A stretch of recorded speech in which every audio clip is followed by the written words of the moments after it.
నమస్కారం అండి. సుమన్ టీవీకు స్వాగతం. నేను గీతాంజలి. ఇవాళ మనతో పాటు ఉన్న అతిథి అయ్యగారి నాగేంద్ర కుమార్ గారు. వారి గురించి ఒక మాటలో చెప్పాలంటే ఆధ్యాత్మిక సాధనలో ఉన్నారు. అలాగే జగద్గురువులు ఆది శంకరాచార్యుల వారికి, అలాగే కంచిపీఠానికి పరమ భక్తులు వారు. ప్రత్యేకించి ఎన్నో విషయాల పట్ల అందరికీ అర్థమయ్యే రీతిలో వివరణాత్మకంగా సందేశం ఇస్తూ ఉంటారు, చెబుతూ ఉంటారు. ఇవాళ మనకి ఎన్నో సందేహాలు ఉన్నాయి. అవన్నీ కామెంట్స్ రూపంలో మీరు అడిగినవి, అవన్నీ కూడా వారి ముందు ఉంచుతాను. అలాగే కంచిపీఠానికి సంబంధించి ఎటువంటి కార్యక్రమాలు వారు చేస్తూ ఉంటారు, అసలు వారి కర్తవ్యం ఏంటి, అవి మన దాకా ఎలా వస్తున్నాయి, మనం వాటిని ఎలా వినియోగించుకోవచ్చు, గురువుగారి మాటల్లో విని తెలుసుకుందాం. నమస్కారం గురువుగారు. నమస్కారం అమ్మా. ఎలా ఉన్నారండి? మీరు బాగున్నారా? బాగున్నాను. చాలా సంతోషం మీతో మాట్లాడడం. ఇలా ఇంటర్వ్యూకి అంగీకరించినందుకు ధన్యవాదాలు తెలియజేస్తూ. నేను చాలా చిన్నవాళ్ళం, అమ్మో ఏదో ఆధ్యాత్మిక సాధనలో ఉంటూ ఏదో మాట్లాడదాం ఉన్నారు 4 విషయాల గురించి అని చెప్పి వచ్చాను. రెండో విషయం, గురుగారిని సంబోధించారు. నేను గురువు స్థాయిలో లేను. మీరు అన్నో తమ్ముడో అలాగే లేదా పేరు పెట్టి పిలవచ్చు. సో కాబట్టి అంటే గురువు అనేది అందరినీ పిలిచి ఆ గురుత్వాన్ని తగ్గిస్తున్నామేమో ఒక భావన. అవునా? ఇది నాకు ఒక పెద్ద సందేహం అండి. ఖచ్చితంగా నివృత్తి చేస్తారని భావిస్తూ, అసలు గురువులని ఎవరిని పిలవాలి, జగద్గురువులని ఎవరిని అంటారు? ఎందుకంటే ఇప్పుడు జగద్గురువులు అనే మాటని చాలామంది చాలా సులువుగా అనేస్తూ ఉన్నారనేది కొంతమంది వాదన. కొన్ని కామెంట్స్లో కూడా చూస్తూ ఉంటాం, జగద్గురువులను ఎలా అంటున్నారు, గురువులని ఎలా చెప్తున్నారని చెప్పి చెప్తూ ఉంటారు. మరి దీనిపై మీ అభిప్రాయాన్ని తెలియచేస్తారా? గురువులు అన్నదానికి వచ్చినప్పుడు మనకి చాలా తేలిగ్గా చాలా అర్థమయ్యేటువంటి విషయం అందరూ చెప్పేది ఏంటంటే, మనకి గురుగీతలో ఉన్న శ్లోకం కుకారస్ అంధకారశ్చ కుకారస్థ నిరోధకృత అని చెప్పి, అంటే అంధకారాన్ని నిరోధించి తొలగించి మళ్ళీ దాన్ని రాకుండా చేసేటువంటి జ్ఞానం ఇచ్చే వాళ్ళు ఎవరైతున్నారో వాళ్ళు గురువులు. ఇది మనకు తేలిగ్గా అందరికీ అర్థమైపోయేటువంటిది. అంటే దానికి పెద్ద పెద్ద పండితులు పెద్ద పెద్ద వ్యాఖ్యానాలు చేశారు. అలా అన్ని చూసుకోకుండా మొత్తం గురుగీత మొత్తం అంతా మనం వ్యాఖ్యానం చేయాల్సి ఉంటుంది.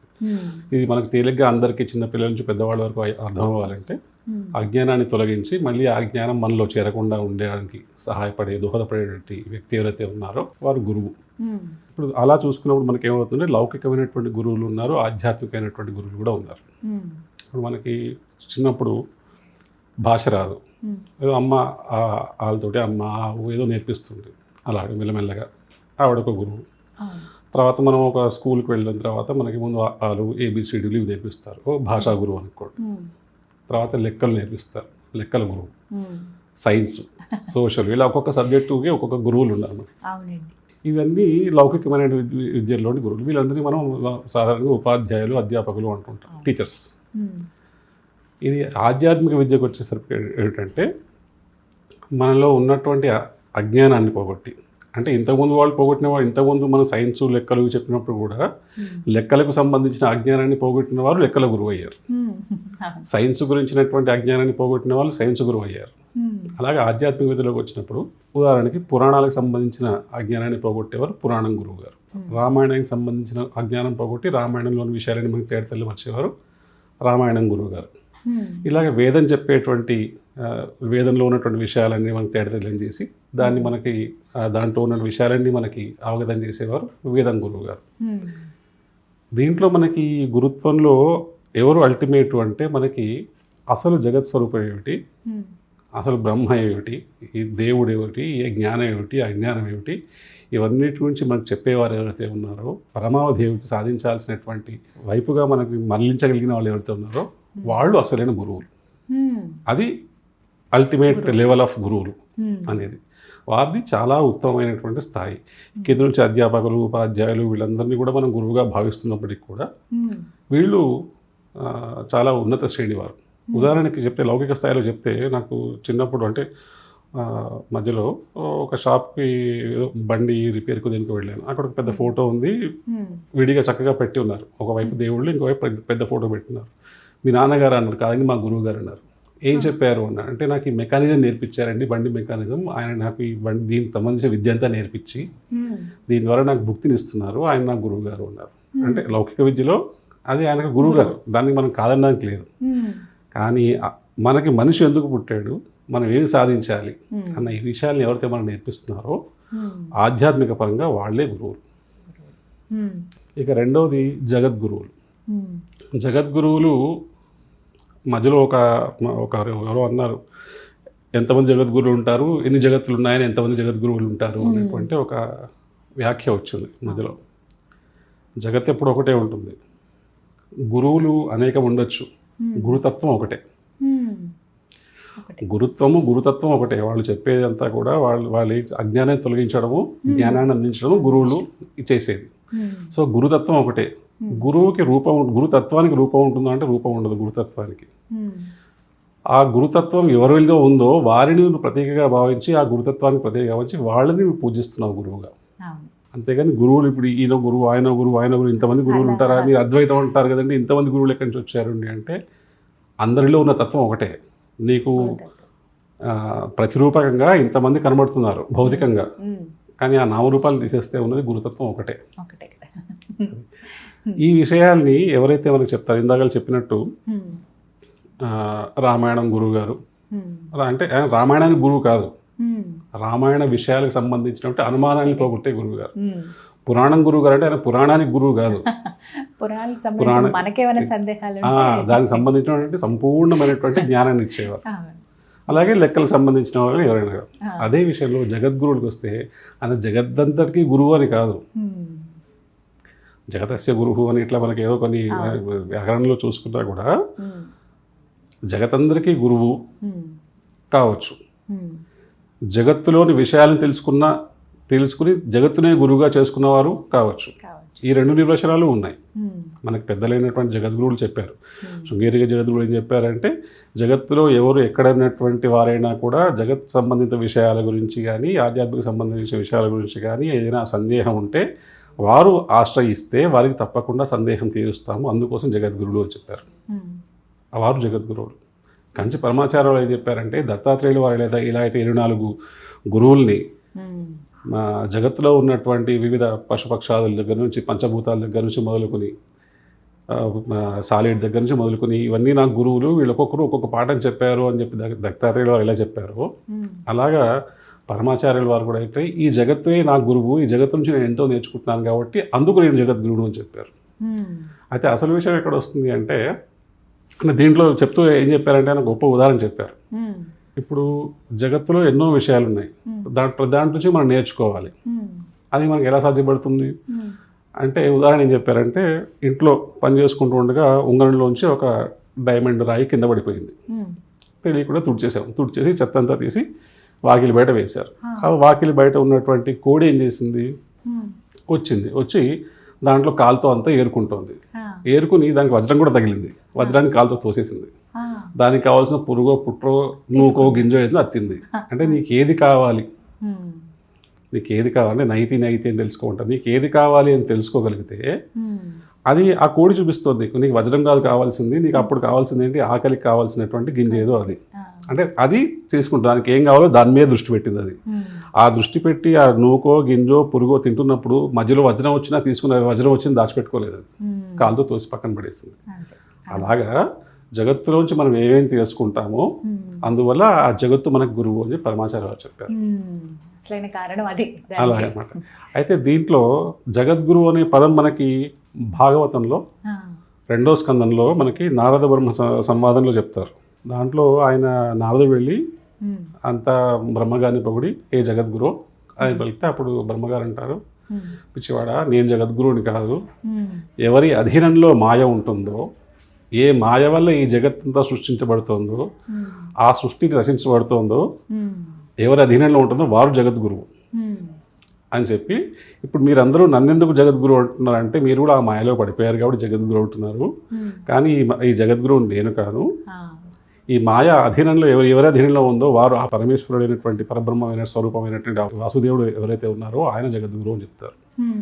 అప్పుడు ఏమైంది, కృష్ణం అందే జగద్గురు, కృష్ణుడు ఒక్కడైనా జగద్గురువు అంటే మళ్ళీ మనకు సిద్ధాంతం ఏంటంటే బ్రహ్మవిత్ బ్రహ్మైవ భవతి. బ్రహ్మమును ఎవరు తెలుసుకుంటున్నారో, తనను తాను బ్రహ్మంగా ఎవరైతే తెలుసుకుంటున్నారో వారు బ్రహ్మం అయిపోతున్నారు. అంటే వాళ్ళు మాయను జయించారు. మాయ ఎవరి అధీనంలో ఉంది వారే జగద్గురువులు అని చెప్పారు కదా బ్రహ్మగారు. సో ఎవరు బ్రహ్మం అయిపోయారో వారు జగద్గురువులు. వారేం చేస్తారు, ఎవరైతే వారిని ఆశ్రయించారో జగత్ గురించినటువంటి విషయాల గురించి, దాని గురించినటువంటి సమస్తమైనటువంటి అనుమానాలను తొలగించి ఇది జగత్తు యొక్క అసలు విశేషం అని చెప్పగలిగేవారు ఉన్నారో వారు జగద్గురువులు. అలా ఎంతమంది ఉంటారు? ఎంతమందైనా ఉండొచ్చు. ఆ సాధన చేసిన వాళ్ళు, బ్రహ్మస్థాయిలో నిలబడిపోయిన వాళ్ళు, జీవన్ముక్తులు ఎంతోమంది ఉండొచ్చు. 10లో ఉండొచ్చు, 100లో ఉండొచ్చు, మనకు తెలియదు. మీరున్నారేమో నాకేం తెలుసు. ఇప్పుడు వారు కెమెరా మనం చూస్తున్నప్పుడు కెమెరామెన్గా పనిచేస్తున్నట్టుగా అనిపిస్తున్నారు. వాళ్ళు ఎంత తాత్వికత ఉందో మనకేం తెలుసు, తత్వం ఎంత నిండిపోయిందో. అలా ఎంతమంది ఉంటారు? ఎంతోమంది ఉండొచ్చు జగద్గురువులు. అయితే శంకరాచార్య వాళ్ళు చేసింది ఏంటంటే ఈ జగత్ విషయాల గురించి, ఈ మొత్తం జగద్గురులు ఎవరు జగత్ విషయం గురించి వివరించడానికి జగద్గురు పీఠములు పెట్టారు. ఆ జగద్గురు పీఠములు పెట్టడం అంటే ఈ శంకరాచార్య పీఠములు పెట్టి దాని మీద కూర్చున్న వాళ్ళు జగద్గురువులు అన్నారు. అంటే జగత్ గురించి తెలిసిన వాళ్ళు ఎవరైతే ఉన్నారో వాళ్ళే ఆ పీఠం మీద కూర్చోడానికి వాళ్ళు జగద్గురువులు.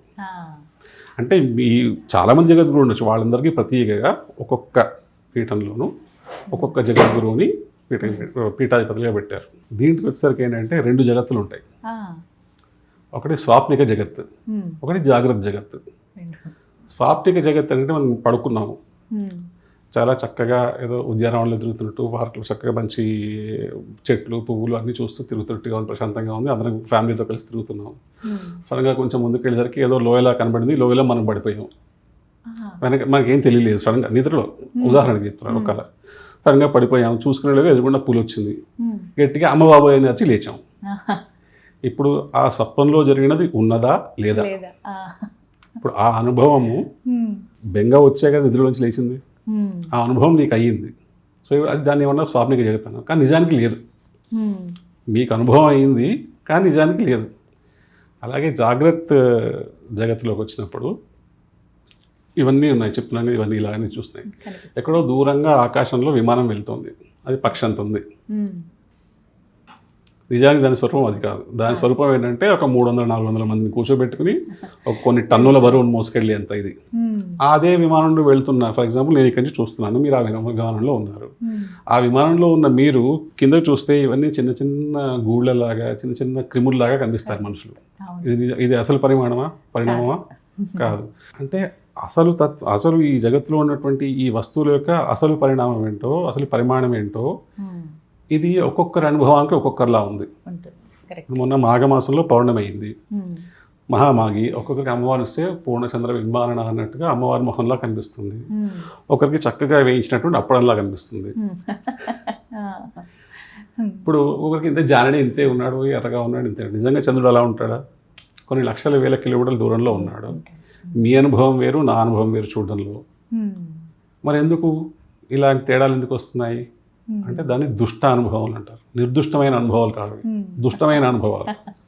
అంటే దాంట్లో మన దృష్టి దోషం కావచ్చు, మన జ్ఞాన దృష్టి దోషం కావచ్చు, దానికి ఒక దోషం ఆపాదించబడింది. దోషం లేనిది ఏదో అది నిర్దుష్టం, దుష్టమైనది కానిదేదో అది నిర్దుష్టం కదా. అది నిర్దుష్టం కాదు, దుష్టమైనది. అలా ఇది కాదు, దీని అసలు తత్వం ఇది కాదు, ఇది ఏదో కొన్ని లక్షల కిలోమీటర్ల దూరంలో ఉన్నటువంటి చంద్రుడు అనే ఒక గ్రహము అని చెప్పేవాడు ఒక సోషల్ స్టడీస్లోనో లేదా మన ఈ నాసా వాళ్ళు, ఇస్రో వాళ్ళు ఎవరో ఉండి ఇది అని చెప్తారు కదా. అప్పుడు మనకి దాని అసలు విషయం తెలుస్తుంది. అలా ఇట్లా మనకి ఇంత కనబడుతున్నటువంటి యొక్క ఈ జగత్తు యొక్క అసలు సత్యం ఇప్పుడున్నది రేపు లేదురా నాయన, ఇది ఇప్పుడు ఎప్పుడు ఉండేది కాదు, ఎప్పుడు ఉండే సచ్చిదానంద స్వరూపం ఏదైతే ఉన్నదో అది నువ్వు. ఆ విషయం చెప్పగలిగేటువంటి వాళ్ళు ఎవరైతే ఉన్నారో వాళ్ళు జగద్గురువులు. అలా తెలుసుకోవాలి. కాబట్టి జగద్గురువులు ఎంతమంది ఉంటారంటే ఎంతమంది అయినా ఉండొచ్చు, కానీ వాళ్ళకి ప్రత్యేకంగా ఒక్కొక్క పీఠానికి జగద్గురు శంకరాచార్యుల వారు ఒక్కొక్క పీఠానికి పెట్టి 4 వైపులా పెట్టి మధ్యలో మనకి కంచిలో సర్వజ్ఞ మూలాన్యాయ మఠం పెట్టి అక్కడ తానే అధిష్ఠించి అలాగా ఈ బ్రహ్మసత్యం జగన్మిథ్య అనేటువంటిది అద్వైత సిద్ధాంతాన్ని, అలాగే ఎన్నో ఉపాసనల్ని, అలాగే వైదిక సిద్ధాంతాన్ని, వైదిక మతాన్ని ప్రాచుర్యం చేశారు. ఇది గురువులు జగద్గురువులు అన్నదానికి మా గురువుల ద్వారా నేర్చుకున్నటువంటి విషయం. గురుగారు, ప్రధాన సందేహం ఏంటంటే మీరు ఆది శంకరాచార్యుల వారి భక్తులు, ఎవరు కాదు ఆయన భక్తులు అన్నట్టుగా సర్వం అందరూ ఆయనకి భక్తులే, అందరూ వారు బోధించిన మార్గంలో నడుస్తున్న వాళ్ళమే, తెలుసుకుంటున్న వాళ్ళమే. అయితే అసలు ప్రధానంగా ఈ పీఠం కంచి కామకోటి పీఠం, ఈ పీఠాన్ని స్థాపించడానికి కారణం ఏంటి, ఏ ఉద్దేశంతో స్థాపించారు, అక్కడ జరుగుతున్నటువంటి కార్యక్రమాలు, పీఠం ద్వారా అసలు ఏమేం కార్యక్రమాలు చేస్తారు, వీటన్నిటి గురించి వివరించండి. ఆదిశంకరులు క్రీస్తు పూర్వం అంటే ప్రస్తుతం కామన్ ఎరా, బిఫోర్ కామన్ ఎరా 500వ శతాబ్దం ఆ ప్రాంతంలో జన్మించి భారతదేశం ముమ్మార్లు పర్యటించిన తర్వాత ఒక్కొక్క ప్రాంతంలో ఒక్కొక్క పీఠ స్థాపన చేసి చివరిగా వాడు దక్షిణాత్యానికి వచ్చిన తర్వాత కంచి క్షేత్రానికి వచ్చారు. కంచి క్షేత్రం ఏంటంటే అది బ్రహ్మ విద్యాస్థలం. అది బ్రహ్మ విద్యాస్థలం. అక్కడ బ్రహ్మ విద్య బోధించబడుతుంది, బోధించబడుతూనే ఉంటుంది. దానికి మనకి తార్కాణం ఏమిటి అంటే కంచిలోనే సాక్షాత్గా బ్రహ్మ విద్యా స్వరూపిణైనటువంటి కామాక్షి అమ్మవారు ఉన్నారు. దానికి తోడు అక్కడే హయగ్రీవుల వారు అగస్త్యుల వారు సంవాదం చేసుకున్నటువంటి స్థలం. ఇప్పుడు దాన్ని ఉపనిషత్ బ్రహ్మేంద్ర మఠము అంటారు. కంచిలో ఉంది, మనకి చూడొచ్చు. అక్కడ ఇప్పుడు కూడా మనకి ఏంటంటే దానికి గుర్తుగా అప్పుడు వాళ్ళు ప్రతిష్ఠించినటువంటి అక్కడ చేసినటువంటి సంవాదానికి గుర్తుగా ఉన్నటువంటి హయగ్రీవేశ్వరలింగము, అగస్త్యేశ్వరలింగం కూడా ఉన్నాయి అక్కడ. ఉపనిషత్ బ్రహ్మేంద్ర మఠం అని అక్కడ ఉపనిషత్ బ్రహ్మేంద్రుల వారు ఉపనిషత్తులన్నిటికీ వారు వ్యాఖ్యానం రాశారు. అది చాలా ప్రశాంతంగా ఉంటుంది, చాలా మంచి పీఠం. కంచి క్షేత్రం స్వతహాగా బ్రహ్మ విద్యాపీఠం. అక్కడ సర్వజ్ఞ పీఠం ఉండేది. అప్పుడు శంకరాచార్యులు వారు అక్కడికి వచ్చినప్పుడు, అక్కడ ఆ పీఠాన్ని అధిరోహించినప్పుడు అక్కడ ఉన్నటువంటి పండితులు, తామ్రపర్ణి నుంచి చుట్టుపక్కల నుంచి వచ్చినటువంటి పండితులు ఎవరైతే ఉన్నారో, కావేరి నుంచి కానీ ఇటు గోదావరి నుంచి కానీ అందరూ ఎక్కడెక్కడి నుంచి పండితులు ఉన్నారో అందరూ వెళ్ళి వారిని దర్శించి వారిని ప్రశ్నలు అడిగారు. వారు సర్వజ్ఞులు కదా, మరి సర్వజ్ఞులు అయినప్పుడు అన్నిటి విషయాల గురించి అడుగుతారు. అంటే కేవలం ఏదో వేదం గురించి దాని గురించే కాదు, జ్యోతిష్యం గురించి, ఖగోళం గురించి, అప్పుడు ఉన్నటువంటి వైద్యం గురించి, అన్నిటి గురించి అడుగుతారు. అన్నీ తెలిస్తేనే సర్వజ్ఞులు.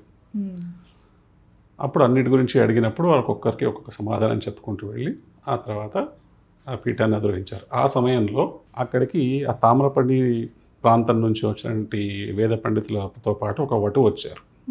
ఒక కుటుంబంలో వటువు వచ్చారు. ఆ వటువు కూడా కొన్ని ప్రశ్నలు అడిగారు, చిన్నపిల్లవాడు. ఆ ప్రశ్నలు కూడా శంకరాచార్యుల వారు ఎంతో చక్కగా, అబ్బాయి నీకేం తెలుసు, శంకరాచార్యులు అంటే మూర్తి భవించిన వినయం. వారు చిన్న పెద్ద లేదు, వారి మొత్తం వ్యాఖ్యానంలో ఒకే ఒక పరుషమైన మనకి అనిపించేది ఆ మాట ఉన్నది అంటే మూఢమతి భజగోవిందంలో ఉందంటే.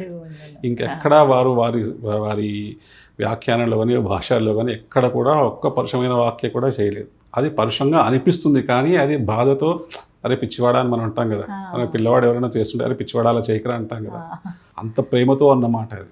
అలా అటువంటి వారు ఈ పిల్లవాడు అడిగిన ప్రశ్నలు కూడా ఎటువంటి ఇది లేకుండా చక్కగా వారికి సమాధానం చెప్పి ముచ్చటపడి అతనికి సన్యాస దీక్ష ఇప్పించి అతనికి సర్వజ్ఞాత్మేంద్ర సరస్వతి అని నామకరణం చేసి వారిని అక్కడ కంచిలో ఆయన అధిష్ఠించిన పీఠానికి అక్కడ కామకోటి పీఠం స్థాపన చేసి దానికి మొదటి ఆచార్యులుగా ఆ పిల్లవాడిని పెట్టారు.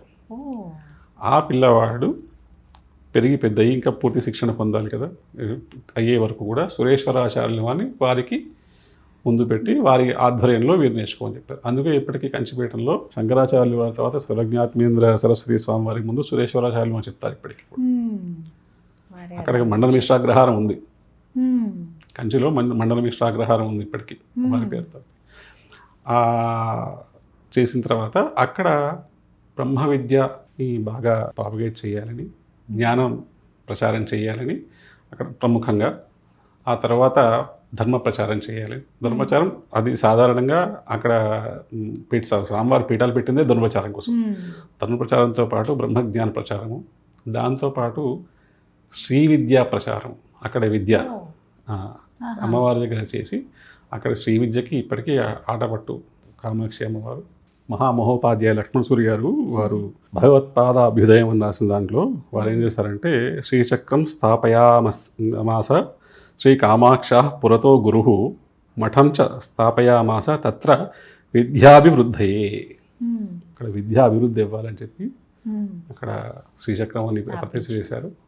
ఆ తర్వాత అక్కడ నుంచి పరంపరాగతంగా అప్పటి నుంచి అలాగా కంచి కామకోటి పీఠం భారతదేశానికి వచ్చిన భక్తులకి అలా సేవలు అందిస్తూనే ఉంది.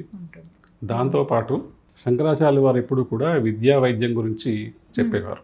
అదే బాటలో అక్కడ ఉన్నటువంటి అందరు శంకరాచార్యులు వారు ప్రముఖంగా ఇప్పుడు అంటే అప్పుడు ఉన్నటువంటి జనాభాకి తగ్గట్టుగా ఇప్పుడు చాలా జనాభా పెరిగింది కాబట్టి చంద్రశేఖరేంద్ర సరస్వతి వారు వేదం గురించి, జయేంద్ర సరస్వతి వారు వైద్యం గురించి, శంకర విజయేంద్ర సరస్వతి వారు విద్య గురించి, ఈ మూడు కలిపి మళ్ళీ వేదం విద్యా వైద్యం అందరికీ అందాలని చెప్పేసి ఎన్నో శంకర ఐ హాస్పిటల్స్, ఎన్నో శంకర హాస్పిటల్స్ ఇక్కడ నుంచి మన తమిళనాడు నుంచి మొదలు పెట్టుకుంటే అస్సాం అటువైపు వరకు, కాశ్మీర్ వైపు వరకు చాలా చోట్ల దాదాపు ప్రతి రాష్ట్రంలోనూ ఎన్నో హాస్పిటల్ కట్టించారు. చాలా చోట్ల చాలా ఫ్రీగా జరుగుతాయి. పెద్ద పెద్ద డాక్టర్లు అందరూ కన్సల్టేషన్కి వచ్చి వాళ్ళందరూ ఆపరేషన్స్ అన్నీ కూడా వాళ్ళు చేస్తారు. మీరు you take the top lead అంటాం కదా, అలాంటి డాక్టర్లు అందరూ వచ్చి కూడా అక్కడ హాస్పిటల్లో వచ్చి సర్వ్ చేస్తారు. శంకర ఐ హాస్పిటల్ చాలా ఫేమస్ దేశం మొత్తంలో కూడా. అలాగా తర్వాత విద్యకు వచ్చేసరికి శంకర వీరేంద్ర స్వామి ఏం చేస్తున్నారంటే ఇంటిగ్రేటెడ్ స్కూల్స్ అని చెప్పి, అంటే ఇప్పుడు వేదం నేర్పిస్తున్నాం పిల్లలకి, వాళ్ళు ఆధునిక సమాజంలో ఉన్నటువంటి ఇప్పుడున్న పోకడలు తగ్గట్టుగా విద్య నేర్చుకోకపోతే, దానికి మనం స్కేలప్ అవ్వకపోతే సమాజంలో వెనకబడిపోతారు.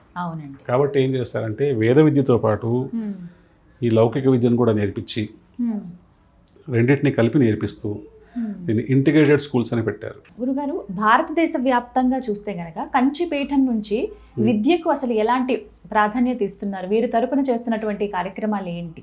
విద్యకు ఉన్నప్పుడు రెండు విద్యలు మళ్ళీ, ఒకటి వేద విద్య, ఒకటి మామూలుగా ఇప్పుడు ఉన్నటువంటి కరికులం బేస్డ్ సిబిఎస్ఈ కానీ ఇలాంటివి ఏవైతే ఉన్నాయో మామూలు విద్య. ఇవి కాకుండా చేతి వృత్తులు, పూర్వకాలం ఏవైతే కుల వృత్తులు అనేవాళ్ళమో అలాంటి చేతి వృత్తులు ఏవైతే ఉంటాయి, ఈ మూడింటి మీద కూడా ప్రస్తుతం ఉన్నటువంటి శంకరాచార్యులు వారు, మహానుభావులు శంకర వీరేంద్ర స్వామి వారు దాని మీద ఎక్కువ ఫోకస్ పెట్టి ఇంటిగ్రేటెడ్ పాఠశాలలు ఏర్పాటు చేశారు. దాంట్లో మళ్ళీ అంటే ఆడపిల్లలకి వేరే పెట్టారు, సంప్రదాయ స్కూల్స్ అని చెప్పి.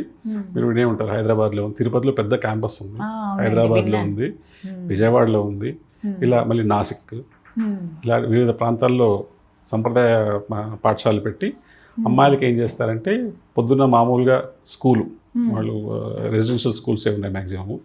వాళ్ళు దాని ఏంటంటే పొద్దున్నే వీళ్ళు లేచి పొద్దున్న కార్యక్రమాలన్నీ చేసుకున్న తర్వాత మామూలుగా అందరూ పిల్లలు ఎలాగైతే స్కూల్కి వెళ్ళి చదువుకొస్తారో అలా చదువుకొస్తారు. చదువుకొచ్చిన తర్వాత వీళ్ళకి పూలు అల్లడం దగ్గర నుంచి ఇంట్లో మడి ఏదైనా పూజ జరిగినప్పుడు వాళ్ళకి మడికి ఏదైనా వండి పెట్టాలి, నైవేద్యం పెట్టాలి అంటే ఎలా ఏమేమి పదార్థాలు చేయాలి, ఏమేమి వేయాలి, ఏమేమి వేయకూడదు, దానికి ఎలా వండాలి, మన ఆహారం ఎలా ఉండాలి దగ్గర నుంచి, ఏ పూజ ఏ పండగ ఏది వచ్చినప్పుడు, సంక్రాంతి వచ్చింది గొబ్బెమ్మ ఎలా చేసుకుని ఎలా పాటలు పాడుకుని ఎలా ఏం ఆడుకోవాలి, ఉగాదికి వచ్చినప్పుడు ఉగాది పచ్చడి ఎలా చేయాలి, దసరా వచ్చినప్పుడు ఈ బొమ్మల కొలువులు ఎలా పెట్టుకోవాలి, ఇవి నేర్పుతూ మళ్ళీ దీంతో పాటు కూడా వాళ్ళకి ఇంట్రెస్ట్ ఉన్న లలిత కళలు, వీణ నేర్చుకుందాం అనుకున్నారు, ఫ్లూట్ నేర్చుకుందాం అనుకున్నారు, లేదా ఇంకేదైనా సంగీతం నేర్చుకుందాం అనుకున్నారు, లేదా ఆర్ట్ బొమ్మలు గీడి నేర్చుకుందాం అనుకున్నారు, అవన్నీ నేర్పిస్తారు. ఇవన్నీ అంటే స్వామివారి ఉద్దేశం ఏంటంటే స్త్రీలు బలంగా ఉండగలిగితే, వాళ్ళు మంచి జ్ఞానవంతులై మంచి కళలు వాళ్ళు శక్తివంతులుగా ఉండగలిగితే కనుక కుటుంబాలు బాగుపడతాయి, కుటుంబాలు బాగుపడితే ఊళ్ళు బాగుపడితే దేశం బాగుపడుతుంది. సో ముందు అటువంటి మన సంస్కృతి సంప్రదాయాలు ఇవన్నీ పిల్లలకు నేర్పించి, ఎట్ ది సేమ్ టైం మళ్ళీ వాళ్ళు బయట రన్నింగ్ రేస్లో వెనకబడిపోకుండా వాళ్ళకి మామూలు విద్య నేర్పించి మంచి మంచి టాప్ ర్యాంక్స్లో పాస్ అవుతున్న వాళ్ళు ఉన్నారు. అవునండి, చాలా మంచి పొజిషన్లో వచ్చిన వాళ్ళు వస్తున్నారు. హైదరాబాద్లో ఉన్నాయండి, హైదరాబాద్లో ఉంది కంచిపీఠం సంప్రదాయ స్కూల్ అని చెప్పేసి మనకి ఇక్కడ గచ్చిబౌలిలో ఉంది హైదరాబాద్లో. అంటే మామూలుగా వాళ్ళు చదువుకునేటువంటి ఇప్పుడు ఎల్కేజీ నుంచి ఇలా స్కూల్, ఎల్కేజీ కాదు, 4th నుంచి 5th నుంచి తీసుకుంటున్నారు లెక్క. దానికి ఒక్కొక్క ఏరియాలో దాన్ని పట్టి ఉంటుంది కదా, ఇన్నేళ్ళు అయిన తర్వాత ఈ క్లాస్కి అలా అప్గ్రేడ్ చేసుకోవచ్చు అని.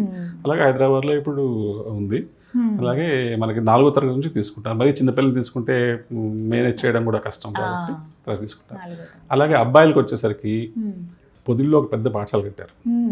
పొదిలిలో పెద్ద పాఠశాల, ఒక పెద్ద అది ఒక సేవాగ్రామ్ లాగా, సనాతన ధర్మ సేవాగ్రామ్ లాగా అని చెప్పేసి అందులో అందరూ అన్ని రకాల వాళ్ళు, అన్ని వృత్తుల వాళ్ళు, అన్ని సామాజిక వర్గాల వాళ్ళు అందరూ అందులో జాయిన్ అవ్వచ్చు, అక్కడ నేర్చుకోవచ్చు. దాంట్లో పెద్ద పెద్ద లైబ్రరీకే చాలా పెద్ద దాదాపు 2-3 లక్షల పుస్తకాలు పట్టేంత ప్లేస్తో లైబ్రరీ కట్టారు. అంటే రెడీగా ఉంది.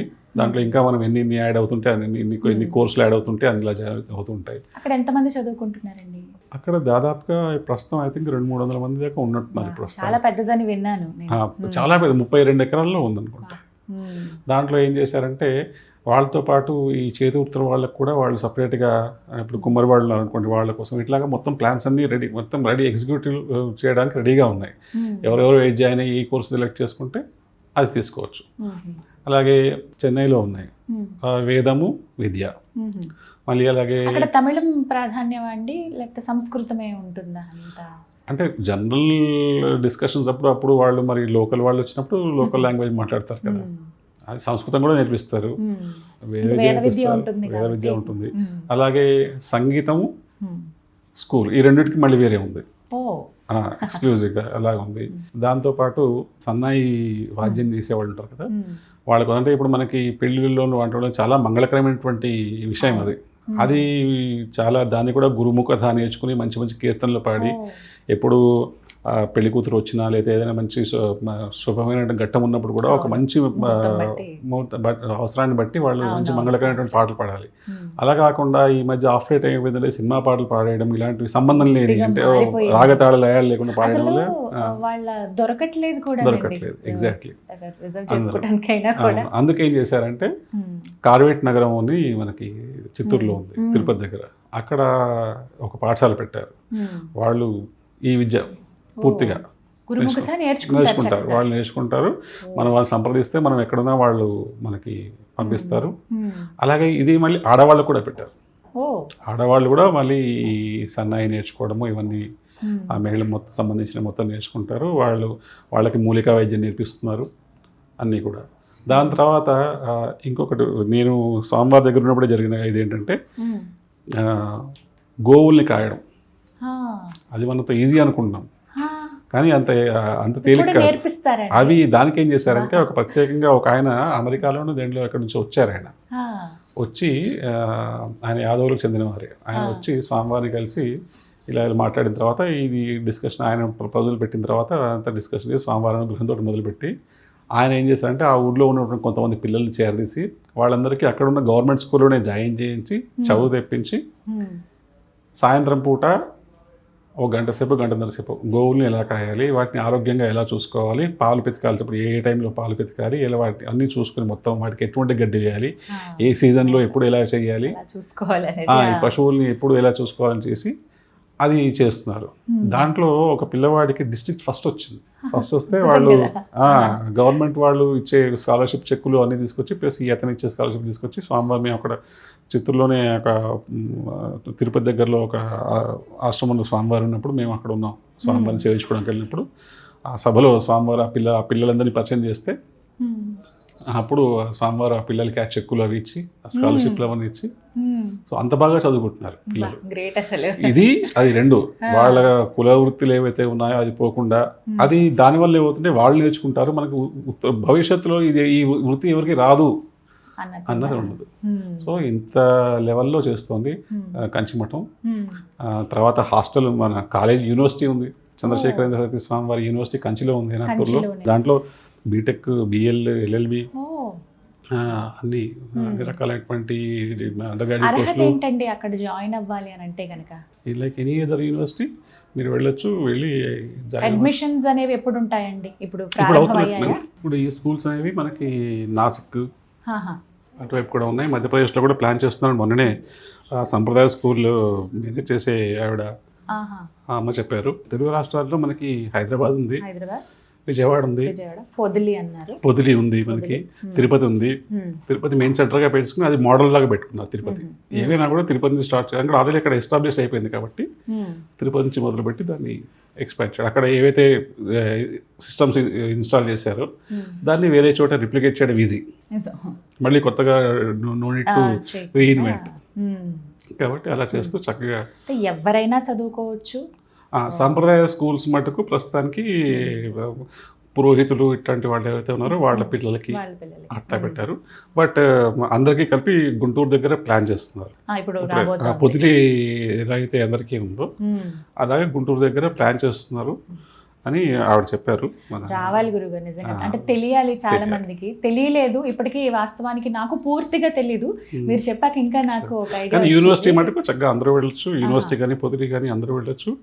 మనకి అందరికి యూనివర్సిటీ అయితే మనకి కంచిలో ఉంది, చక్కగా అమ్మవారి దర్శనానికి దర్శనం వెళ్ళొచ్చు, జగద్గురు దర్శనానికి వెళ్ళొచ్చు, బోల్డ్ గుళ్ళు కంచిలో ఎన్ని గుళ్ళు కదా, అన్ని చూడడానికి వెళ్ళినప్పుడు. ఎంత చారిత్రకమైనటువంటి పట్టణం అది, ఆధ్యాత్మికం పక్కన పెట్టినా కూడా చారిత్రకంగా ఎంతో గొప్ప పట్టణం. అలా అంత అక్కడ చూడొచ్చు. వీటికి ఫీజులు కానీ ఇవన్నీ ఎలా ఉంటాయండి, వెచ్చించగలిగే రీతిలో ఉంటాయి, ఎలా రీజనబుల్ ఉంటాయి.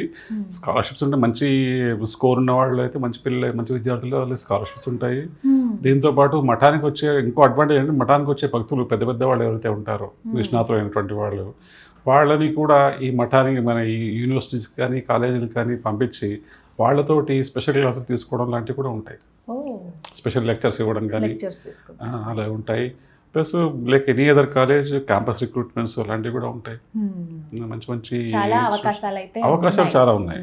మనం జగద్గురువులు మనకు అన్ని కావాల్సినటువంటి అన్ని ఏర్పాటు చేసి పెడుతున్నారు, మనం అందిపుచ్చుకోవడంలో మనం వెనకుండిపోతున్నాం. అది మాత్రం అక్షర సత్యం అండి. చాలా మందికి చూసే ప్రేక్షకుల్లో తల్లిదండ్రులు చాలా మంది అనుకుంటూ ఉంటారు, మా పిల్లల్ని అక్కడ చదివిస్తే బాగుండు, అవకాశం ఉంటే బాగుండు అన్న వాళ్ళకి అడ్మిషన్స్ ఇప్పుడు త్వరలో ప్రారంభం అవుతాయండి. వాటికి సంబంధించిన ఇన్ఫర్మేషన్ ఏదున్నా కంచి పీఠం తరపునివి నేను మళ్ళీ ఇంకొక వీడియో ద్వారా మీకు అందించే ప్రయత్నం చేస్తాను. యూనివర్సిటీకి వెళ్ళి అక్కడ అసలు ఎలాంటి అవకాశాలు ఉన్నాయి, ఇంకెక్కడెక్కడ పీఠం తరపు నుంచి కార్యక్రమాలు చేస్తున్నారు విద్యకి సంబంధించి ప్రధానంగా, ఇవన్నీ కూడా మీకు మరిన్ని వీడియోస్ ద్వారా నేను తెలియజేస్తాను. గురుగారు, అసలు కంచి పీఠం ఎప్పుడు స్థాపించారో తెలియజేస్తారు? ఎందుకంటే ఇప్పుడు ఈ పీఠాలు అనేవి ఎప్పుడు స్థాపించారనేది ఒకటి వింటూ ఉన్నాం, దాని మీద చాలా వీడియోస్ చూస్తూ ఉన్నాం, ఈ వాదనలు ప్రతివాదనలు జరుగుతూనే ఉన్నాయి. అసలు కంచి పీఠం గురించి ప్రత్యేకంగా మాట్లాడితే ఎంత పురాతనమైనది, ఎప్పుడు అసలు స్థాపించారు? కంచిపీఠం శంకరులు ఎంత పురాతనమో కంచిపీఠం అంతే పురాతనం. శంకరాచార్యుల వారు ఇప్పటికి 2500 సంవత్సరాల పూర్వం, అంటే బిఫోర్ కామనేరా 5వ శతాబ్దంలో, అప్పుడు వారు కేరళలో పుట్టి సన్యాసం తీసుకుని ఆ తర్వాత మొత్తం భారతదేశంలో తిరుగుతూ 4 పీఠాలని స్థాపించి ఉమార్ తిరిగిన తర్వాత ఇందాక చెప్పారు కంచికి వచ్చినప్పుడు స్థాపించారు అని చెప్పేసి, అక్కడ స్థాపించిన తర్వాత అక్కడ నుంచి పరంపర మొదలైంది. దీనికి రుజువులు ఉన్నాయా అంటే ఖచ్చితంగా రుజువులు ఉన్నాయి. మనకి శంకర విజయాలు చాలా ఉన్నాయి.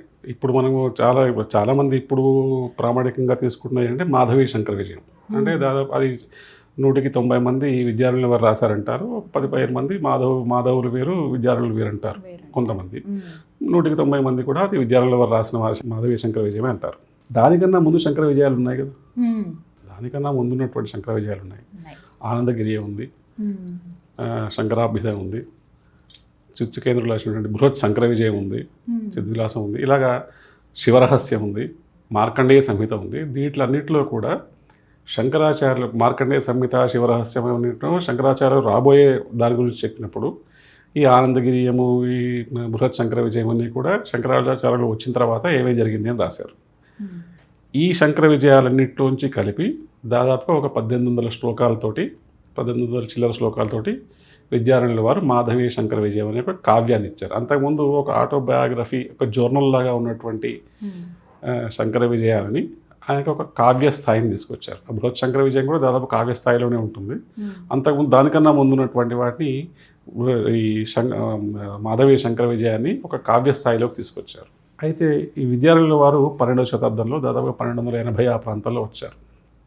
మనకు 1280 ఆ ప్రాంతాల్లో వచ్చి 1390 వరకు ఉన్నారు.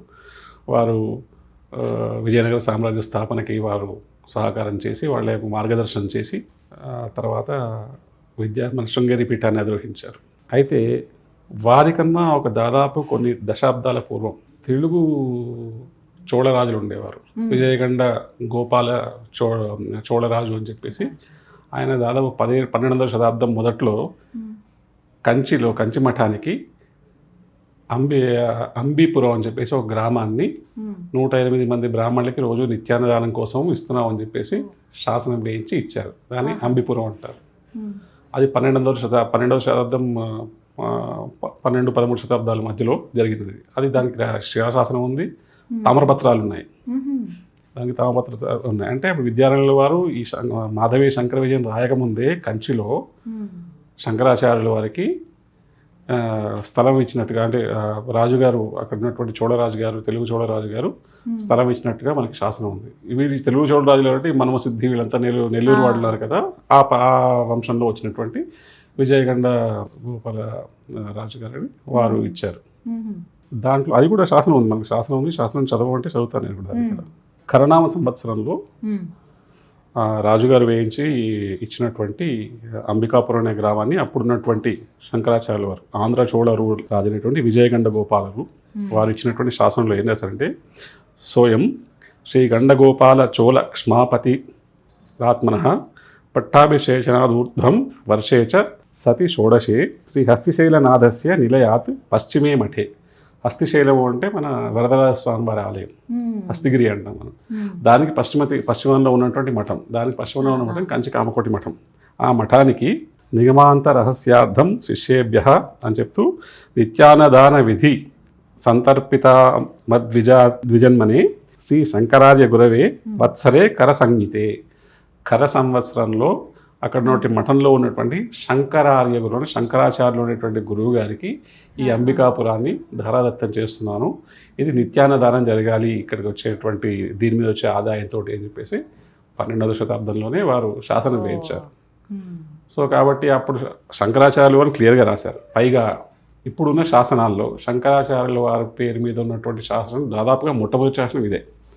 అంతకుముందన్నీ కూడా అంటే వర్బల్గా ఉండేవి, లేదా కొన్ని రాసినవి లభ్యంలో లేనివి ఉండొచ్చు. మొట్టమొదటి లభ్యంలో ఉన్నటువంటి శాసనం ఇదే దాదాపుగా. ఇది ఆ లెక్కన అప్పుడే అక్కడ కంచి మఠంలో ఉన్న వాళ్ళు శంకరాచార్యులు కారు అనే వాళ్ళకి ఎవరైతే ఉన్నాయో ఇంతకన్నా సమాధానం ఏమవుతుంది. దీని తర్వాత మళ్ళీ 16వ శతాబ్దం ఆ ప్రాంతాల్లో విజయనగర రాజులు ఎవరైతే వచ్చారో, హరిహరాయలు, బుక్రాయలు, వాళ్ళ పరంపరలో వచ్చినప్పుడు వరదరాజ స్వామి వారి యొక్క ఆలయం కట్టించినప్పుడు ఆ వెనకాల శంకరాచార్యుల వారి గురించి ఈ విరాళాలు ఇస్తున్నాము శంకరపురం అని చెప్పేసి, అది తమిళంలో ఏదో పేరు అంటారు దాన్ని, సురుట్టెల్ ఏదో అంటారు దాన్ని. యాక్చువల్గా అది శంకరార్యపురం అని చెప్పేసి అప్పుడు శంకరాచార్యపురం అని చెప్పేసి అప్పుడు పెట్టి దానికి మేము విరాళాలు ఇస్తున్నాం అని చెప్పేసి శాసనాలు ఉన్నాయి, గుడి గోడల మీద శాసనాలు ఉన్నాయి. కంచిలో శంకరాచార్యుల వారు ఉన్నారు అని చెప్పడానికి, వారు అక్కడ మఠ స్థాపన చెప్పడానికి అక్కడ ఉన్న ఎన్నో గుళ్ళలో శంకరాచార్యుల వారి విగ్రహాలు ఉన్నాయి, స్తంభాల మీద, అన్ని సాక్ష్యాలు. సరే, అది రాను శంకరాచార్యుల వారు ఎప్పుడు పుట్టారు, లేదా ఇక్కడ ఉన్నారు అక్కడ ఉన్నారు అని పక్కన పెడితే వారి బోధనలు మనం ఎంతవరకు తీసుకెళ్తున్నాం, వారి తత్వాన్ని ఎంత ముందుకు తీసుకెళ్తున్నాం అనేది చాలా ఇంపార్టెంట్ అక్కడ. ఇది కంచి పీఠానికి సంబంధించి దీన్ని బట్టి ఇప్పుడున్న చాలా మొదటి నుంచి ఉన్నది, అన్ని మఠాలు ఎప్పటి నుంచి ఉన్నాయి, ఇది ఎప్పటి నుంచే ఉన్నది. దానికి వాటికి వీటికి 2-3 ఏళ్ళు తేడా ఉంటుంది. అంటే స్వామివారు అక్కడ స్థాపించి ఒక 2 ఏళ్ళ లేక ఇంకో చోట స్థాపించి అలా వచ్చారు కాబట్టి దాదాపు ఆయన స్వామివారు 27వ సంవత్సరంలో ఎప్పుడో కంచికి వచ్చినట్టు రమారమి వారి వయసు. కాబట్టి అప్పటి నుంచి శంకరమఠం ఉంది, నేళ్లుగా నడుస్తూనే ఉంది. అప్పటి నుంచి 70 మందికి పైగా పీఠాధిపతులు వచ్చారు. వాళ్ళందరూ మనం కాదు అంటే వాళ్ళందరూ అసత్యమనం అదే కదండి, కాదు కదా. ఇప్పుడు ఎన్నవ వారండి ఉన్నవారు? ఇప్పుడు ఉన్నవారు 71 ఆచార్యులు, అంటే ఇప్పుడు కొత్తగా వచ్చిన వారు సత్య చంద్రశేఖర స్వామి వారు అని చెప్పేసి, అది కంచి మఠానికి సంబంధించినవి. ఇంకా ఇలాంటి శాసనాలు తామ్ర పత్రాలు ఏవైతే ఉన్నాయో ఆర్కియాలజీ డిపార్ట్మెంట్లో ఉన్నాయి, ఢిల్లీలో ఉన్నాయి, మద్రాసులో ఉన్నాయి, తంజావూరులో ఉన్నాయి, మఠంలో ఉన్నాయి. ఎవరికైనా అనుమానం ఉంటే వీళ్ళు చెక్ చేసుకోవచ్చు. యూనివర్సిటీలో తాళపత్రాలు అలాంటివి చాలా ఉన్నాయి, చేసుకోవచ్చు. చాలా ఇది అన్ని మఠాలకి ఎంత గౌరవం ఉందో ఈ కంచి మఠానికి కూడా అంతే గౌరవం. గృహస్థ ధర్మాల గురించి తెలుసుకోవాలనుకుంటున్నాం.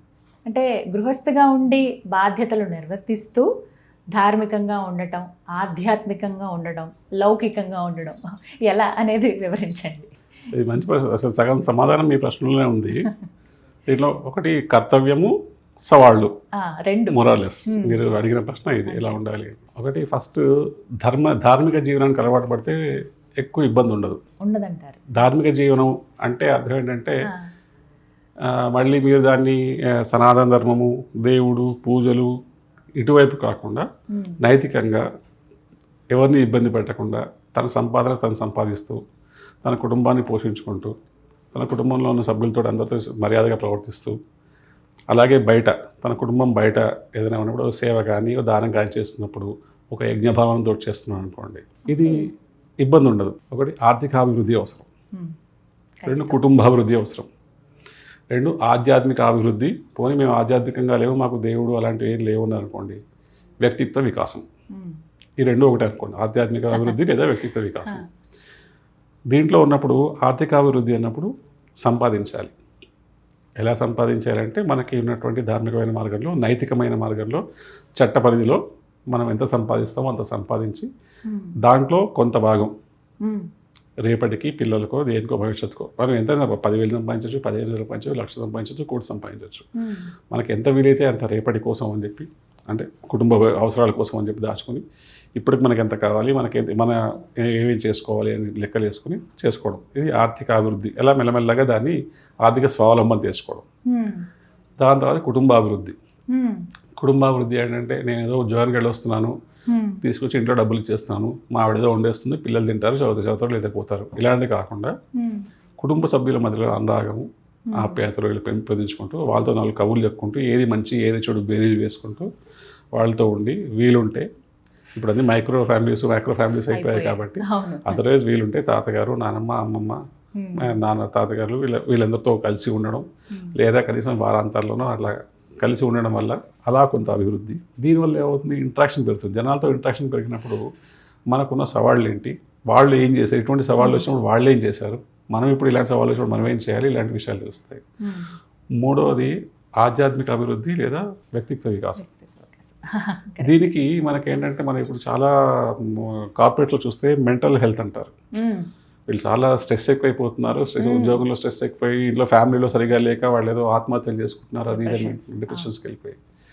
దీనికి ఏంటంటే నీకోసం నీ పర్సనల్ స్పేస్ అంటాం మనం. పర్సనల్ స్పేస్ అంటే నీ ఒక్కడిగా ఉండి ఏదో రూమ్లో తలిపేసి కూర్చోవడం కాదు. నువ్వు దానికి ఏం చేయాలంటే రోజుకి ప్రార్థన లేదా ధ్యానం, కాసేపు ఒక పఠనం, ఏదో బుక్, మీకు నవల ఇష్టమైతే ఏదైనా మంచి నవల, మంచి సాహిత్యం ఉన్నది, అంటే ఏదో ఏది పడుతుంది కాక మంచి సాహిత్యం ఉన్నది, ఏదో ఒక భాష నేర్చుకుందాం అంటున్నారు, ఇంగ్లీష్లో బాగా ప్రొఫెషన్సీ రావాలనుకుంటున్నారు, ఇంగ్లీష్ నవల, మంచి నవల ఏదో ఒకటి, లేదు తెలుగు గురించి రావాలనుకుంటున్నారు, సంస్కృతం గురించి రావాలనుకుంటున్నారు, లేదా పురాణ వేదాలు ఇలాంటివి చదవాలనుకుంటున్నారు, వాటి గురించి వివరాలు తెలుసుకోవాలనుకుంటున్నారు, దానికి సంబంధించిన పుస్తకాలు ఉన్నాయి. అవి రోజుకి ఒక 5 పేజీలు, 4 పేజీలు, 3 పేజీలు, ఒక పావు గంట, అరగంట పెట్టుకోవడం. తర్వాత అందరూ కూర్చుని వీలైతే ఓ స్తోత్రమో, ఓ పాఠమో, ఏదో ఒకటి పాటలు వినడమో, ఏదో ఒక హాబీ అనమాట. బేసికల్గా ఏదో ఒక హాబీ పెట్టుకోవాలి, అలవాటు చేసుకోవాలి. చెస్ ఆడడము, క్యారమ్స్ ఆడడము, లేకపోతే వాకింగ్కి వెళ్ళడము, లేదా తోట పని చేసుకోవడం, మొక్కలు పెంచుకోవడము. దీనివల్ల ఏమవుతుందంటే స్ట్రెస్ ఆటోమేటిక్గా తగ్గిపోతుంది. మనం ఏదైతే స్ట్రెస్ తీసుకుంటామో కొంచెం రిలాక్స్ అవుతుంది, మన మైండ్ డైవర్ట్ అయ్యి రిలాక్స్ అవుతుంది. ఇవన్నీ చేస్తూ కూడా, అంటే మనకి చేస్తూ కూడా మనం ఏం అలవర్చుకుంటూ ఉండాలంటే సహనం అలవర్చుకోవాలి, వివేకం అలవర్చుకోవాలి, ఆత్మస్థైర్యం తెచ్చుకోవాలి. సహనం ఏంటంటే ఆపదలు వస్తాయి, గృహస్థు కాబట్టి ఇంట్లో గొడవలు వస్తాయి, బయట నుంచి మనకి ఏవో తెలియని ఇబ్బందులు వస్తాయి, వాటిని సహనంగా ఎదుర్కొన కావాల్సినటువంటి లక్షణాన్ని అలవర్చుకోవాలి. అంటే వివేకం, ఇప్పుడు ఈ పని చేయడం ద్వారా నాకు ఆ ఇబ్బంది వస్తుంది, ఇది చెయ్యాలా వద్దా, ఇది నా కుటుంబానికి నాకు అవసరమా, ఈ పని లేదు నేను ఆ పని చేస్తాను, నాకు అదే నచ్చింది ఆ పని చేస్తాను, నా కుటుంబం ఏమైనా పర్వాలేదు, వాళ్ళకి ఇబ్బంది వచ్చినా పర్వాలేదు అనుకుని వెళ్తావా, లేదు అంటే పర్వాలేదు ఆ పని మనకు వద్దు, మనకు దూరంగా ఉండడం బెస్ట్. మన లక్ష్యం ఏమిటి, దీని మీద ఈ వివేచన ఉండాలి. మూడోది ఆత్మస్థైర్యం, ఏదైనా రాని, ఏమైనా రాని, నేను బతికి నిలబడతాను, నా కుటుంబాన్ని పైకి తీసుకొస్తాను అంటే ఆత్మస్థైర్యం. ఈ 3 అలవర్చుకోవాలి. ఈ 3 అలవర్చుకోవాలంటే పై చెప్పిన 3 ఉండాలి. ప్రార్థన, కాసేపు ఒక పావు గంట ప్రార్థన. నేను దేవుడిని మాకు నమ్మకాలు లేకుండా అంటే బీ కామ్, ఫైట్ కాసేపు సమ్ మెడిటేషన్, దాంతోపాటు ఒక హాబీ, ఇలాంటి ఏదో ఒకటి, చిన్న మొక్కలు పెంచుకోవడం కావచ్చు, ఇల్లు దులుపుకోవడం కావచ్చు, ఏదైనా కూడా mind diversion from your routine, ఒక వ్యాపకం పెట్టుకుంటే ఇవి తప్పకుండా మంచి రిజల్ట్స్ ఇస్తాయి. అంటే సన్యాసం తీసుకునో లేకపోతే పూర్తిగా అన్ని త్యజించి వెళ్ళిపోయి చేయక్కర్లేదు, గృహస్థులుగా ఉంటూ కూడా ఇవన్నీ నిర్వర్తించుకోవాలి. ఇది చక్కటి సలహా అండి. కృష్ణుడు సన్యాసం తీసుకోలేదు, అవును, రాముడు సన్యాసం తీసుకోలేదు, కానీ అంత చక్కగా వాళ్ళ బాధ్యతలు.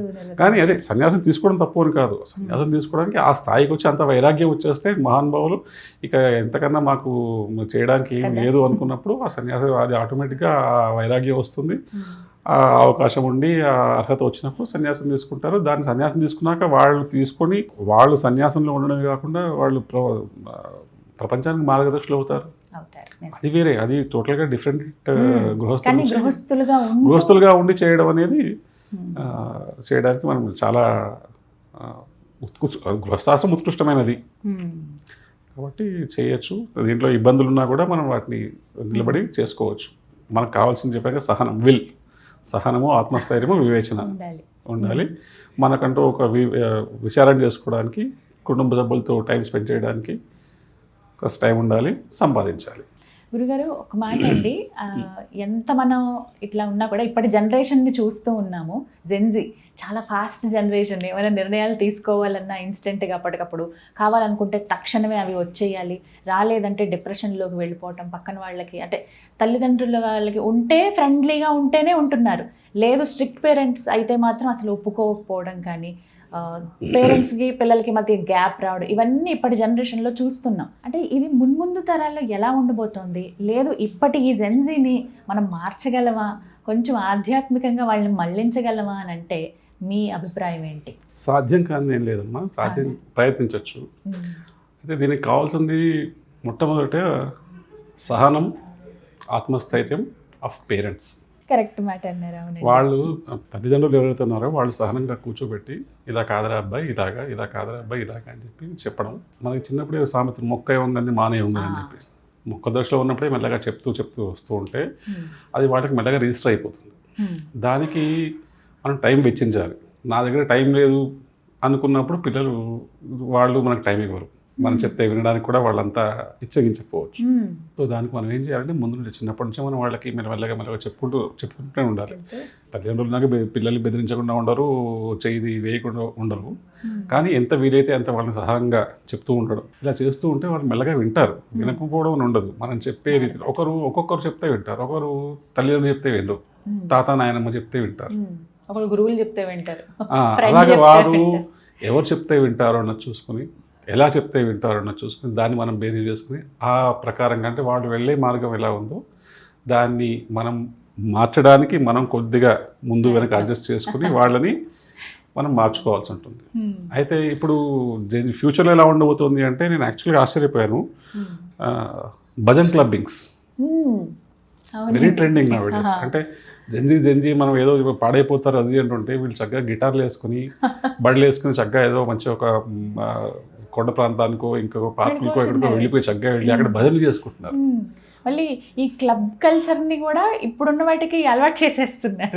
అంటే క్లబ్కి వెళ్ళడం అంటే అదే కాదు, క్లబ్ కలిసి ఇలా చేయొచ్చు, ఎంజాయ్ చేయాలంటే ఇలా కూడా చేయొచ్చు.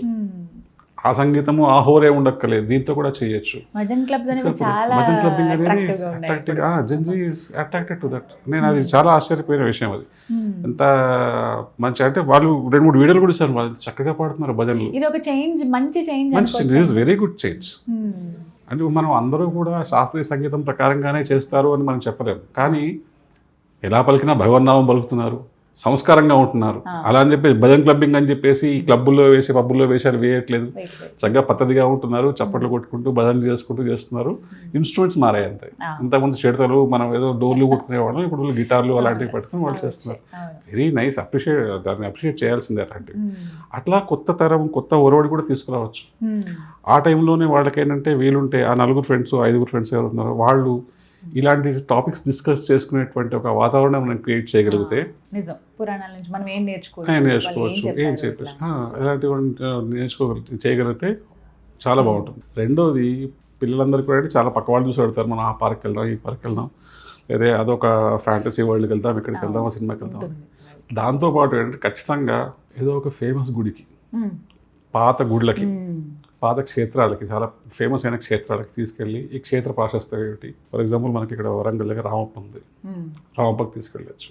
తిరుమల క్షేత్రం ఉంది, తిరుమలలోనే ఎన్నో గుళ్ళు ఉన్నాయి. తిరుమల కిందకి వెళ్తే మనం శ్రీనివాస మంగాపురం దగ్గర నుంచి, అరవేలు మంగాపురం దగ్గర నుంచి, అప్పలాయకొండ దగ్గర నుంచి ఇలా చాలా గుళ్ళు ఉన్నాయి. కాళహస్తీశ్వర స్వామి ఉన్నారు, అక్కడికి వెళ్ళి భక్త కన్నప్ప, ఇలా ఇవి చెప్పి ఈ కథలు చెప్పి ఆ గోపురాలు ఆ శిల్పాలు అన్నీ చూపించి ఇది చెప్తే వాళ్ళకి కాస్త దాంట్లో ఇంట్రెస్ట్ కలుగుతుంది. ఇదేదో కథ, ఫస్ట్ వాళ్ళకి కథనే అనుకోవచ్చు, let it be a story, no problem.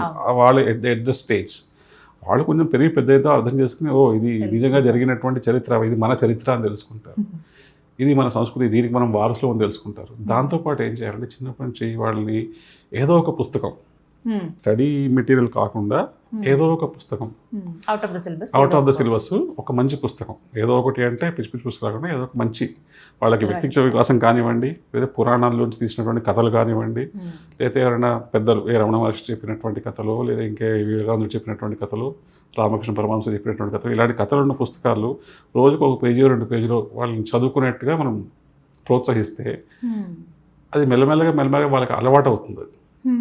వాళ్ళు ఎప్పుడైనా తప్పుదారి వెళ్దాం అనుకున్నా కూడా సడన్గా ఎప్పుడో ఇది ట్రిగ్గర్ అవుతుంది. ఒక 2-3 సార్లు తప్పు చేసినా 4వ సార్లు తప్పు చేయబోతుంటే ఇది ట్రిగ్గర్ అవుతుంది. ఆ కథలో నేను చదివాను, ఇలా చేయకూడదు కదా.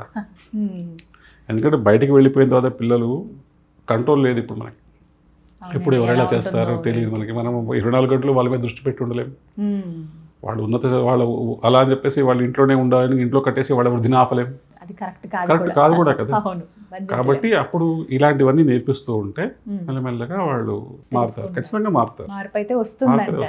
ఖచ్చితంగా మార్పు వస్తుంది. ఎంతో ఆశగా ఎదురు చూస్తున్నాం. ఈసారి అసలు వేసవి సెలవులు చాలా చక్కగా క్షేత్రాలన్నీ నిండిపోతాయేమో పిల్లల్ని తీసుకుని అని అనిపిస్తోంది నాకు. ఖచ్చితంగా అదే అలా జరగాలని కోరుకుంటున్నాను. మంచిగా అటు వెళ్ళాలి ఇటు వెళ్ళాలి పిల్లలు కాబట్టి. పిల్లలకి ఆ ఉత్సాహం ఉండాలి. ఉత్సాహం రావాలంటే ఇటువైపు ఎంజాయ్ చేసి వాళ్ళు చక్కగా చూసుకుని నలుగురు కాస్త నీళ్ళలో ఆడుకోవడమో, చెట్లు ఎక్కడమో, ఇలాంటి ఆటలు ఇవ్వడం అలా ఆడుకుంటూ ఉండాలి. అట్ ద సేమ్ టైం సైమల్టేనియస్గా ఆ పక్కనే ఉన్న గుడికో క్షేత్రానికో వెళ్ళి చూసి దాని ప్రాసెస్ని తెలుసుకుని దాని యొక్క వైభవాన్ని వాళ్ళు ఎంజాయ్ చేయగలిగారు. తీసుకెళ్ళాలంటే బలవంతంగా తీసుకెళ్ళడం కాకుండా వాళ్ళు దాంట్లో మమేకం అవ్వాలి. ఇక్కడ ఉన్నటువంటి దివ్యత్వం ఏదైతే ఉందో ఆ దివ్యత్వాన్ని నేను పొందుతున్నాను, తెలుసుకుంటున్నాను అన్నటువంటి అది ఉండాలి. ప్రధానంగా ఈ సోషల్ మీడియాని కూడా దీనికి తగ్గట్టుగా వాడుకుంటే మంచిది. ఇప్పుడు ఒక్కసారి దేవాలయాలు చూస్తే ఇంక దానికి సంబంధించిన రీల్స్ వస్తాయండి. ఇంతకు ముందంటే ఇప్పుడు మీలాంటి పెద్దవాళ్ళు చెప్తే పలానా దగ్గర ఈ క్షేత్రం ఉంది, అప్పుడు మేము వెళ్ళే వాళ్ళం అని ఎలా చెప్తే వినేవాళ్ళం అంతే, తల్లిదండ్రులు చెప్పినప్పుడు ఎవరైనా ఇలా. కానీ ఇప్పుడేంటి, చేతిలో ఫోన్ ఉంది, పలానా దేవాలయం ఒక దగ్గర ఉందట, అది చాలా అద్భుతంగా ఉంటుందట, వెళ్ళే మార్గం కూడా గూగుల్ మ్యాప్ చూపించేస్తుంది. కాబట్టి చక్కగా వెళ్ళొచ్చు. ఎగ్జాక్ట్లీ. సోషల్ మీడియాని ఎట్లా ఎంత మనం ఏదైనా కూడా మనం అగ్గిపుల్లనే ఎలా వాడుకుంటే అలా వాడుకుంటాం. అది మనం దీపం వెలిగించడానికి అయితే దీపం వెలిగిస్తుంది, ఇల్లు తగలబెట్టడానికి ఇల్లు తగలబెట్టేస్తుంది. దానిలో దీని ప్రమేయం ఉండదు. మనం మన కమిట్మెంట్ ఏంటి, మన కన్విక్షన్ ఏంటి, దేనికి వాడుతున్నాము అని చెప్పేసి. దర్ ఆర్ పీపుల్ సోషల్ మీడియాలో ఉన్నటువంటి వీడియోస్ ఇవి చూసి మంచి మంచి యూట్యూబ్ ఛానల్స్కి సబ్స్క్రైబ్ అయ్యి వాళ్ళ అకాడమిక్స్ని డెవలప్ చేసుకుని మంచి మార్క్స్ తెచ్చుకునే వాళ్ళు ఉన్నారు, ఇంప్రూవైజ్ చేసుకునే వాళ్ళు, పాడిపోయిన వాళ్ళు ఉన్నారు. అవి సినిమాల్లో ఆ యూట్యూబ్లో వచ్చిన వీడియోలు చూసి హత్యలు చేసిన వాళ్ళు ఉన్నారు, యూట్యూబ్లో వీడియోలు చూసి మంచి ర్యాంకులు తెచ్చుకుని మంచి ఉద్యోగాల్లో వాళ్ళు ఉన్నారు. మనం మనం దాన్ని ఇలా వాడుకుంటున్నాం అన్నది.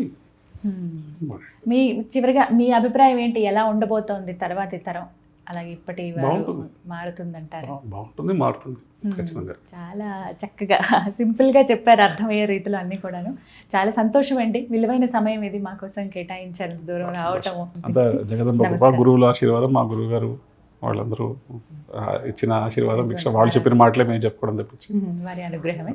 ధన్యవాదాలండి.